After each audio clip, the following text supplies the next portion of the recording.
Brian here, PNW Daily. Been a slow day. Hooked into a couple of zombie chum. Those are still around. Saw a couple of zombie coho as well on the banks. Luckily didn't hook into any of those guys, but I didn't hook into any chromers either. So the bee run definitely coming to a close here. So I'm going to go upriver. I was looking at those emergency regs. It says close to retention of hatchery steelhead, but it's still open now for trout. This time of year, trout, just like steelhead, going upriver. So are the dollies, all the other trout species, you know, like salmon, going upriver to do their thing in the fall, winter, etc. So when there are salmon spawning, the trout go up there and eat the eggs just like all the whitefish and suckerfish and the birds and everything else too. So gonna drift some egg cluster beads, small number 2 hooks, see if I can find me a slot trout. Now you can keep hatchery trout between 14 and 20 inches because anything over 20 inches is a steelhead. So in Washington, whether or not it went to the ocean or not, that's just how they treat things here. But anyway, there's a slot here. So hatchery trout between, under 14 inches, doesn't matter if it's hatchery, you can't keep it. But between 14 and 20, you can keep it. So I'm going to drift some eggs under my bobber on the North Fork. Low, clear water, great for floating beads and eggs. But I'm not using eggs because if you use eggs, you'll catch things you're not supposed to catch. So if you use fake ones, more generally than not, if you're using beads, especially the smaller patterns, the other fish that are trying to eat the salmon eggs, like if you want to target the trout or the whitefish, that's the time that you can use those bead presentations and do pretty well and have a nice fun day catching fish. And even if you catch fish that are the wrong size, so if you catch a 10-inch trout, it's still a fun day. And it says close to retention of steelhead. It does not say closed waters. It says close to retention. So if you hook into a steelhead, it's okay so long as you treat that hatchery steelhead just like you would a native steelhead and let it go, never let it leave the water, etc. So, in fact, I might just throw on a barbless hook for easy catch and release. So, all right, that's what I'm doing. I'm going upriver. Talk to you in a bit.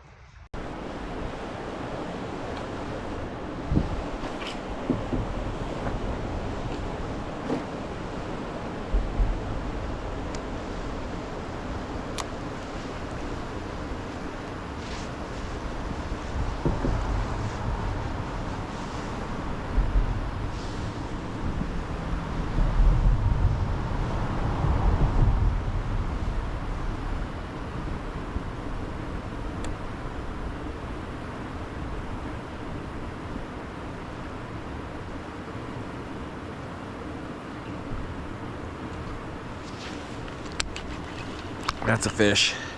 That's a trout. Oh!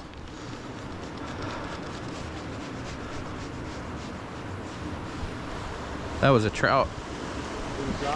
That was a trout, yeah. I'll take it. Yeah, I'm hoping for one between 14 and 20 inches. That's the slot we got.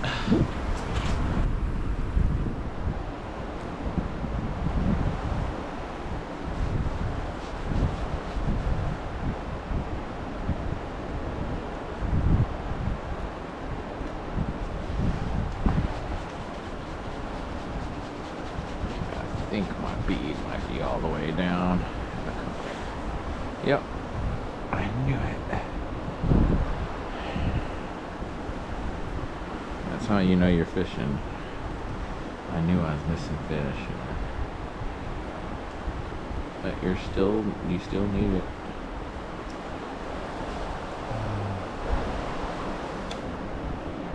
So I did not wear my rain gear because my plan was to stand here.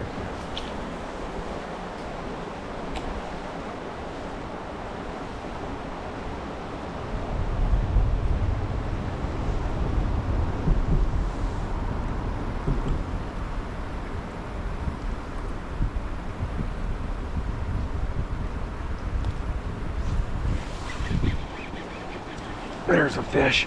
Oh, that was not a trout. That's why you use the small hooks, though.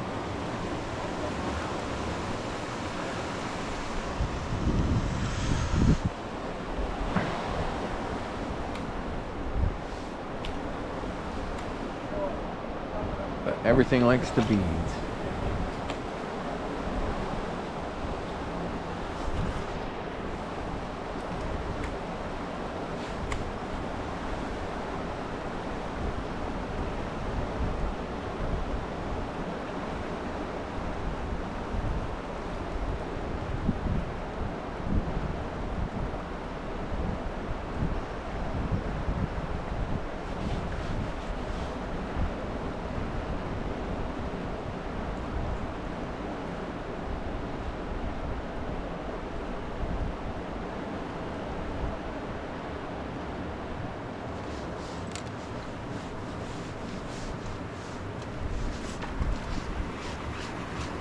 There's a trout. Oh, nope.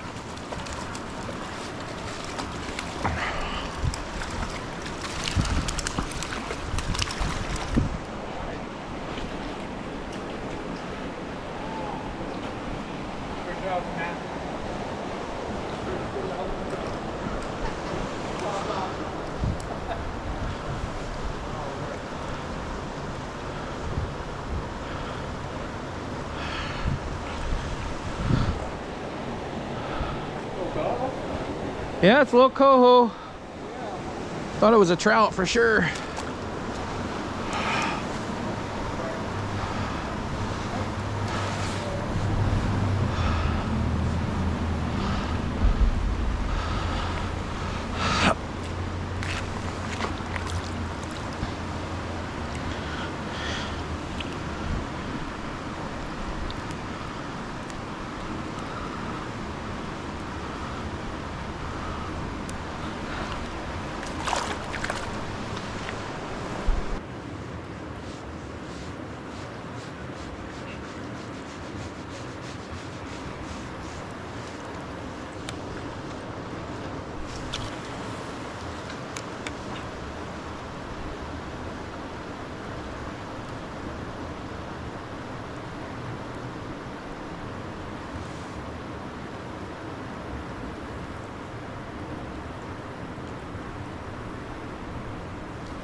Oh.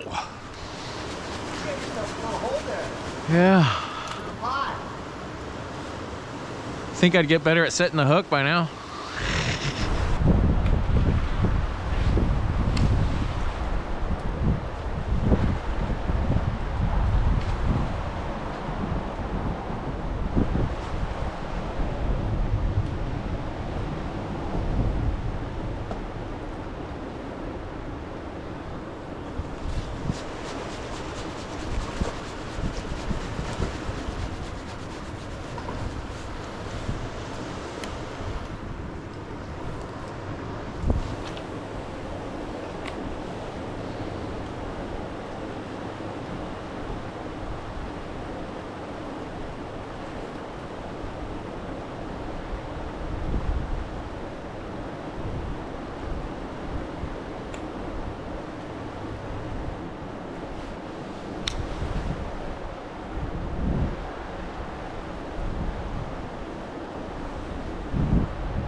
That's a coho, not a trout.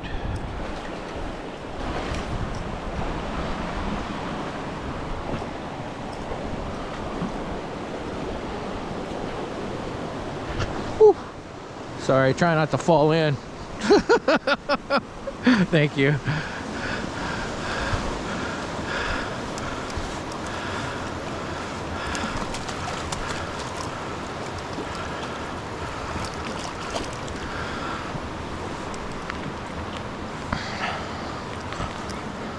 Beautiful.